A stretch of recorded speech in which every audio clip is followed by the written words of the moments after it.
Hello, everybody, and welcome to week 4 of the 2025 NFL season. Quick video this week as I am up north working on our new cabin, coming to you from the shores of beautiful McCloud Lake in, I think, technically Namakagan Township. This week, the Vikings are across the pond, if you will, in Dublin, Ireland. I'm kind of sad that I didn't have a chance to make a video before I skipped town. Had some great ideas for the video. But they are playing the Steelers and Aaron Rodgers this week in Dublin. Because it's an early game, 8:30 a.m., don't forget to set your alarms. I'm going to be enjoying a coffee stout. Start your morning with a nice coffee and stout with Oliphant Brewing's Gobias coffee stout. If there's any notes about it here, 8% alcohol by volume, stout with espresso blend coffee, and they are out of course, Somerset, Wisconsin. Oh.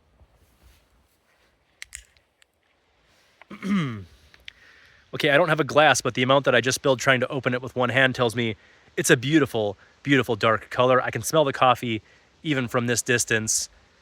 Skal, fyrir ther.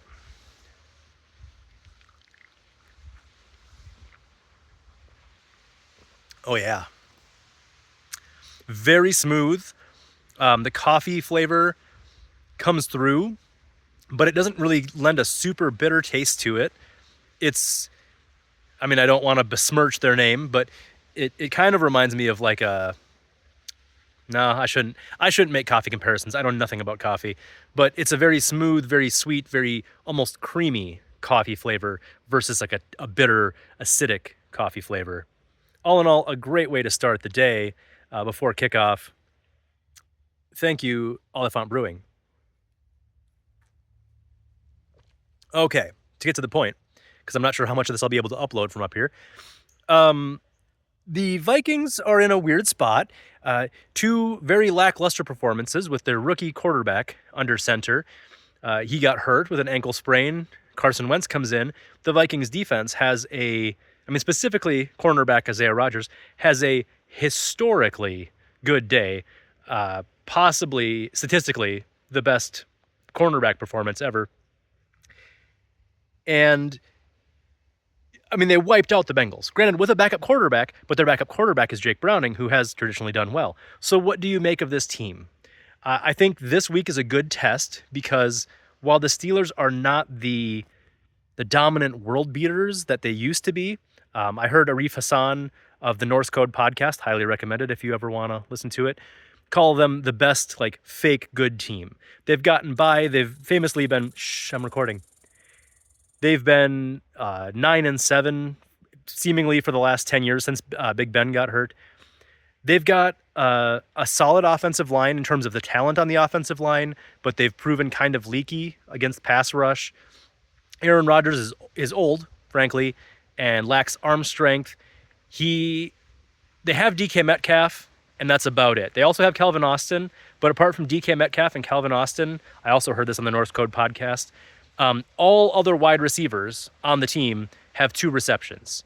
If it's not DK Metcalf or occasionally Calvin Austin, it's the tight ends and the running backs. Aaron Rodgers is passing it very quickly. They're doing screen plays close to the line of scrimmage, dumping the ball off early, moving the ball 3 to 5 yards at a time.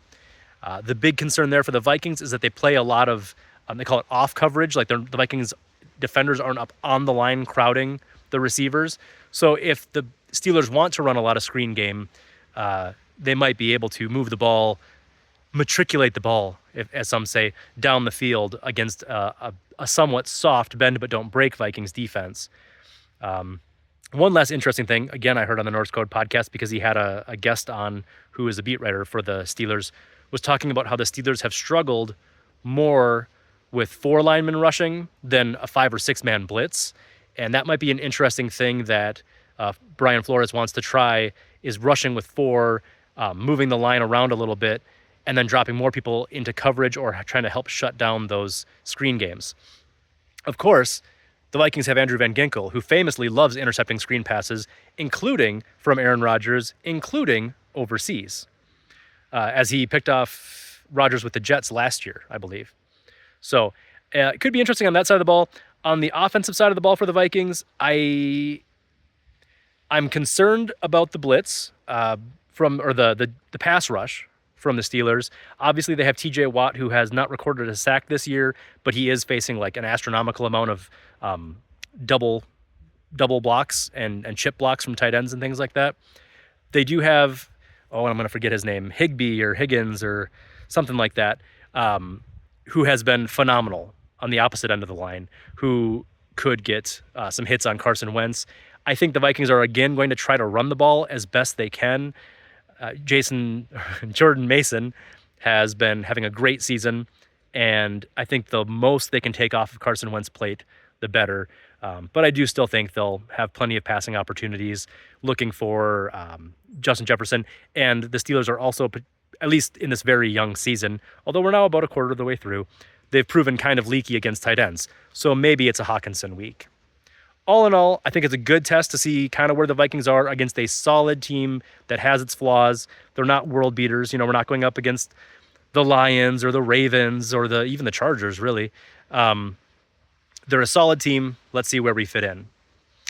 I will end it there because I see I'm already over 6 minutes. Wow, time flies. Thank you all for watching. I hopefully will be back with you next week as the Vikings continue their marauding of Europe when they head into London to play the Browns, pretty sure. From the shores of McCloud Lake, Skal, fyrir, ther. And go Vikings.